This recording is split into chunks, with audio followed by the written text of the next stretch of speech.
Janice Combs has entered the MFing chat, people. Okay, so I was minding my business on the U and the tube, and then I saw a video from Tisa talking about how Janice entered the chat. And I'm gonna just say this really quick. People are really hating on Tisa Tells.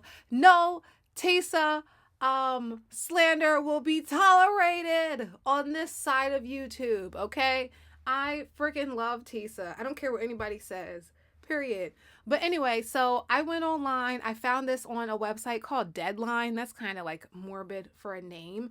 But anyway, so let's read Janice's statement. We're gonna give our 2 cents, and let's just talk about it. Alrighty. So I am writing. So this is Janice's statement according to Deadline, this website.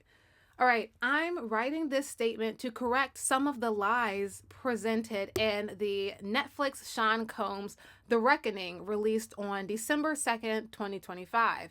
The inaccuracies regarding my son Sean's upbringing and family life is intentionally done to mislead viewers and further harm our reputation.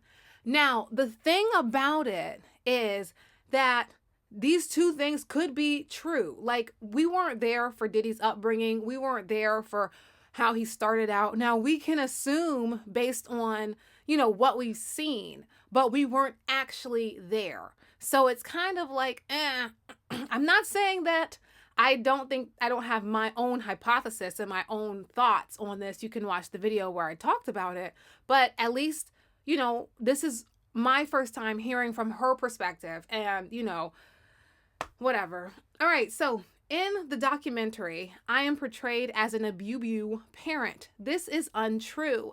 As I have previously stated, I was a single mother raising my son. I held 3 and even 4 jobs in an attempt to provide a comfortable upbringing and quality education for my child. I raised Sean with love and hard work, not abuse. The statement made by Mr. Tim Patterson about Sean's life regarding my relationship with my son is not truthful and salacious to promote the series. To the contrary, I loved and nurtured Sean. My memories of Sean growing up are one of a respectful and delightful child and teenager. Sean has always been an industrious, goal-oriented overachiever. Moreover, first of all, if this is how she talks, why do the sons talk like they're from Compton? If this is how the mother speaks, because that's why I'm saying, like, we know she didn't write this, but I'm just saying, like, come on, guys. All right. Moreover, the allegations stated by Mr. Kirk Burroughs that my son slapped me while we were conversing after the tragic City College events on December 28th, 1998 are inaccurate and patently false. Before we keep going, how like they say they're really, like, those type of people are really into dates. I wonder what the significance of December 2nd, 2025 is, and what the significance of December 28th, 1991 just is in, like, that kind of, when they be doing those, what I'm talking about, when they be doing those Hollywood stuff. All right. Okay. That was a very sad day for all of us. For him to use this tragedy and incorporate fake narratives to further his prior failed and current attempt to gain what was never his bad boy records is wrong, outrageous, and past offensive. Okay, well, whoever wrote this is quite articulate. Sean has been a dutiful son, always ensuring that I was cared for and vigilantly managing my medical care, as well as providing financial support. I am requesting that these distortions, falsehoods, and misleading statements be publicly retracted. So that's what she had to say. We weren't there at the end of the day, but what has been presented to us is quite jarring. And though we have to also, I think, remember to ask ourselves, why are we learning this information now? Because he has been doing or had been living the same life. He had been the same person for all of this time. But we're just now hearing this information. We're just now learning about this. Why? What is the reason? Is there a change of the guard in Hollywood? Are they trying to cover stuff up? Are they gonna like paint everything on Diddy? Because listen, I've gone up, down, and sideways about my thoughts and feelings on Diddy. So if this is your first video, don't think that I'm like making excuses for him. Like I've told you everything about how I feel about that. Okay. But this is about like this particular perspective. Because at the end of the day, I like to, I like to try to have as little bias when it comes to situations as possible.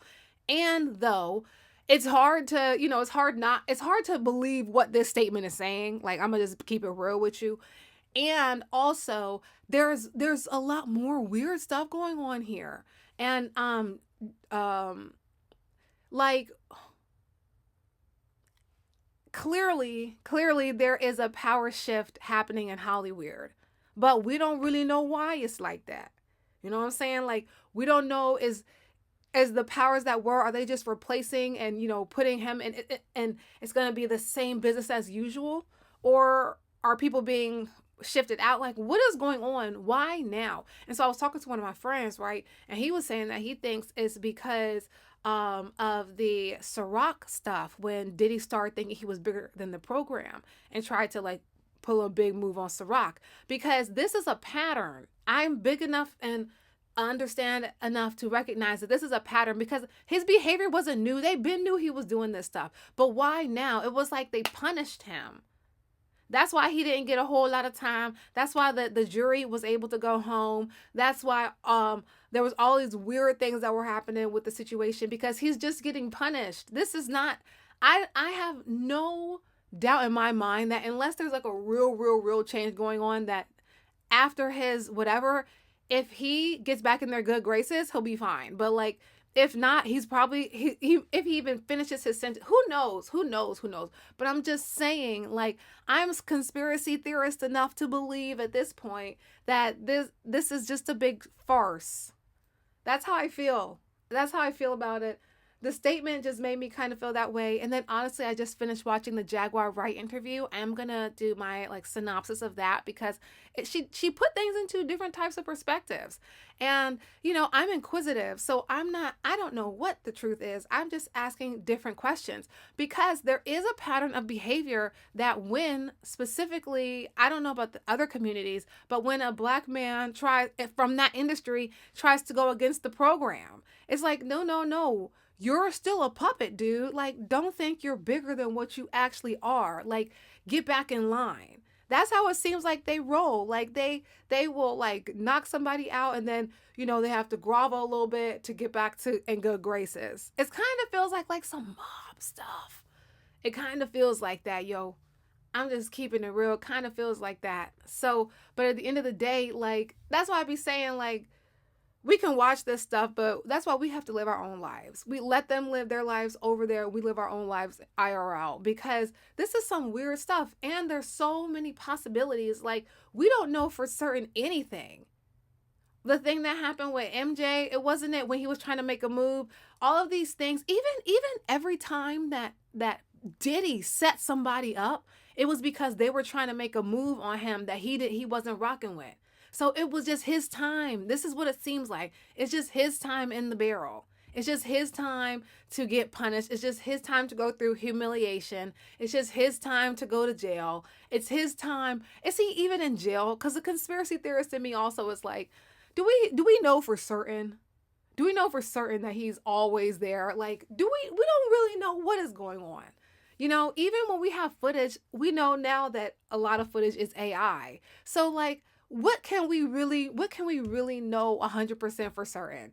And I know I'm a conspiracy theorist, so you might be like, is she reaching? Yes, but that's what I like to do. I'm tall, I have a long reach, and I take full advantage of my natural capabilities. As a gentle giant myself, I be reaching, because sometimes you reach and you just might grab the right thing. And now, like I said, I am not a curious enough cat to go down this rabbit hole, because I don't want no smoke with none of those folks. This is just, commentary. We're asking questions, posing the conversation, and having dialogue. And at the end of the day, the main thing is what can we learn from these situations to apply to our life? And in the everyday life, what we can apply from this is to really just stay out the way, because like you really don't know who is who. You really don't know who is who. So keep your head on a swivel, because you could be hanging out. Oh man, let me stop, because this video is going to be forever, and I want to talk about some other stuff too. But just keep your head on a swivel, guys, and let me know what you guys thought about Janice Combs'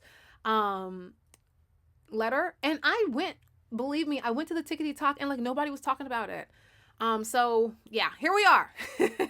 All right, I'll see you guys later. Bye.